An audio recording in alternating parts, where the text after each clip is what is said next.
WAY31I team keeps digging into parole documents, spelling out how a criminal serving a life sentence was let out on parole, continually broke conditions of his parole, and is now charged with killing 3 people in Gunnersville, including a small child. Thanks for joining us. I'm Demetri McClinton. Dan Schaefer has the night off.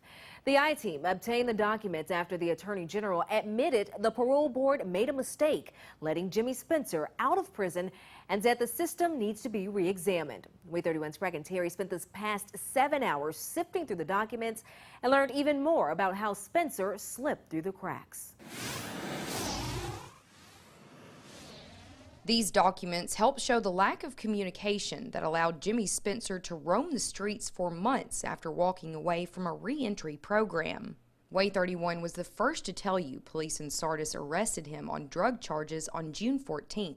The chief told me his officers followed the book and alerted the parole board, but no one responded until July 6th, weeks after Spencer was out of jail again. That's when his parole officers sent this request to declare Spencer delinquent and recommended sending him to a different reentry program for better supervision. According to the parole board's policies and procedures, Spencer's drug charge wasn't severe enough to immediately send him back to prison. Those same procedures also state delinquency hearings are supposed to happen weekly, but it's unclear if the board ever heard Spencer's delinquency case. It was only after Jimmy Spencer was charged with killing 3 people and back in custody that the parole board requested an arrest warrant. Brecken Terry, WAY31 News. All right, thanks so much, Brecken.